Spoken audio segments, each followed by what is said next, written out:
അക്ഷരങ്ങളുടെ സ്നേഹഭാജനം ഓർമ്മയായി ഗുരുശ്രേഷ്ഠൻ സാനുമാഷിന് കണ്ണീർ പ്രണാമം അർപ്പിക്കുകയാണ് മലയാളികൾ. സ്വവസതിയായ സന്ധ്യയിൽ അവസാനമായി സാനുമാഷ് എത്തി. തുടർന്ന് എറണാകുളം ടൗൺ ഹാളിലെത്തി മുഖ്യമന്ത്രി പിണറായി വിജയൻ അന്തിമോപചാരം അർപ്പിച്ചു. വൈകുന്നേരം 4-ന് രവിപുരം പൊതുശ്മശാനത്തിലാണ് സംസ്കാരം. വൈകുന്നേരം 5-ന് എറണാകുളം ടൗൺ ഹാളിൽ തന്നെ അനുശോചന യോഗം ചേരും. രേഷ്മ ബാബു ചേരുന്നുണ്ട് കൂടുതൽ വിവരങ്ങളുമായി. രേഷ്മ, മുഖ്യമന്ത്രി പിണറായി വിജയൻ അല്പസമയം മുൻപ് അവിടേക്ക് എത്തി അന്തിമോപചാരം അർപ്പിച്ചു മടങ്ങുകയുണ്ടായിരുന്നു. ഇപ്പോഴും നിരവധി പേർ അദ്ദേഹത്തെ അവസാനമായി ഒരു നോക്ക് കാണാൻ അവിടേക്ക് ഒഴുകിയെത്തുകയാണ് അല്ലേ? ടൗൺ ഹാളിലെ പൊതുദർശനം പുരോഗമിക്കുകയാണ്. ടൗൺ ഹാളിൽ ഏകദേശം 4 മണിക്ക് മുന്നേ തന്നെ ഇവിടുത്തെ പൊതുദർശനം അവസാനിക്കുക. അതിനുശേഷം കൊണ്ടുപോകുന്നത് രവിപുരം ശ്മശാനത്തിലേക്കാണ്. അവിടെയാണ് സംസ്കാര ചടങ്ങുകൾ നടക്കുന്നത്. നമുക്ക് ഈ കാണുന്നത് പോലെ തന്നെ ആളുകളൊക്കെ തന്നെ എത്തിക്കൊണ്ടിരിക്കുകയാണ്.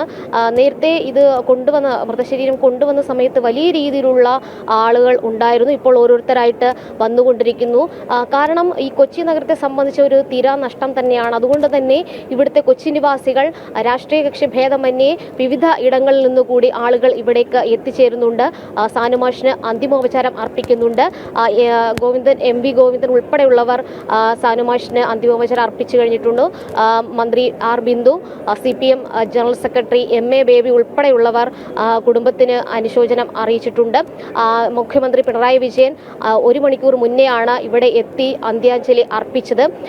എല്ലാവരും വന്ന് അന്തിമോപചാരം അർപ്പിച്ചതിന് ശേഷം പറയുന്ന ഒരേ ഒരു വാക്ക് മലയാളത്തിന് തീരാ നഷ്ടം തന്നെയാണ് സാനുമാഷിന്റെ വിടവാങ്ങൽ എന്നുള്ളതാണ്. അത്രയധികം സ്വാധീനം ചെലുത്തിയ സാംസ്കാരിക സാമൂഹ്യ മേഖലകളിൽ സ്വാധീനം ചെലുത്തിയ ഒരു വ്യക്തിത്വം, അതിനേക്കാൾ ഉപരി പൊതുമണ്ഡലത്തിൽ പ്രത്യേകിച്ച് എല്ലാ പ്രശ്നങ്ങളിലും കൃത്യമായിട്ടുള്ള അഭിപ്രായമുള്ള ഒരു വ്യക്തി കൂടിയായിരുന്നു. അത്തരത്തിൽ ഒരു സംസ്ഥാനത്തെ കേരളത്തെ സംബന്ധിച്ച് നഷ്ടമാകുന്നത് കൃത്യമായിട്ട് നിലപാട് വ്യക്തമാക്കുന്ന ഒരു ആളെ കൂടിയാണ്. അതിൽ രാഷ്ട്രീയമെന്നോ മറ്റ് സംഘടനയെന്നോ ഒരു വ്യത്യാസവും മാഷിനുണ്ടായിരുന്നില്ല. അത് തന്നെയാണ് ഇവിടെ എത്തിച്ചേർന്ന ഓരോരുത്തരും പറഞ്ഞിട്ടുള്ളത്. അതോടൊപ്പം തന്നെ അദ്ദേഹത്തിന്റെ ജീവിതത്തിൽ എഴുത്ത് മഹാവ്രതമാക്കിയ ഒരു വ്യക്തി കൂടിയായിരുന്നു സാനുമാഷ്. ലീലാവതി ടീച്ചർ പറഞ്ഞതുപോലെ തന്നെ ആരുണ്ട് ഈ നഷ്ടം ഇനി തീർക്കാനായിട്ട് എന്നുള്ള ചോദ്യം ബാക്കി വെച്ചിട്ടാണ് മാഷ് യാത്രയാകുന്നത്. വലിയൊരു തിരക്ക് നേരത്തെ തന്നെ ഇവിടെ അനുഭവപ്പെട്ടിരുന്നു. വന്നവരൊക്കെ തന്നെ മാഷിന് അവസാനമായിട്ട് ഒരു നോക്ക് കണ്ട് വിടവാങ്ങലിൽ പങ്കുചേരുകയാണ്. 4 മണിക്ക് രവിപുരം ശ്മശാനത്തിൽ സംസ്കാര ചടങ്ങുകൾ നടക്കും. അതിനുശേഷം അനുശോചന യോഗം സംഘടിപ്പിക്കുകയും ചെയ്യും. ഈ ഒരു മാഷിന്റെ ഒരു കാലഘട്ടം എന്ന് പറയുന്നത് എഴുത്തില്ലാത്ത ഒരു അന്തരീക്ഷം മാഷിനുണ്ടായിരുന്നില്ല. മാഷിന്റെ വീടായ സന്ധ്യയിൽ എത്തിച്ചേർന്ന പലർക്കും പറയാനുണ്ടായിരുന്നത് സന്ധ്യ എന്ന വീട്ടിലേക്ക് മാഷിനെ കാണാനായിട്ട് ഏത് സമയത്തും കയറി ചെല്ലാം എന്നുള്ളതായിരുന്നു. ഇന്ന് രാവിലെ 8 മണിക്കാണ് അമൃത ആശുപത്രിയിലെ മോർച്ചറിയിൽ നിന്നും മൃതശരീരം നേരെ മാഷിന്റെ കാരക്കാമുറിയിലെ സന്ധ്യ എന്ന വീട്ടിലേക്ക് എത്തിച്ചത്. അവിടെ നിരവധി പേർ, ഉറ്റ സുഹൃത്തുക്കൾ ഉണ്ടായിരുന്നു.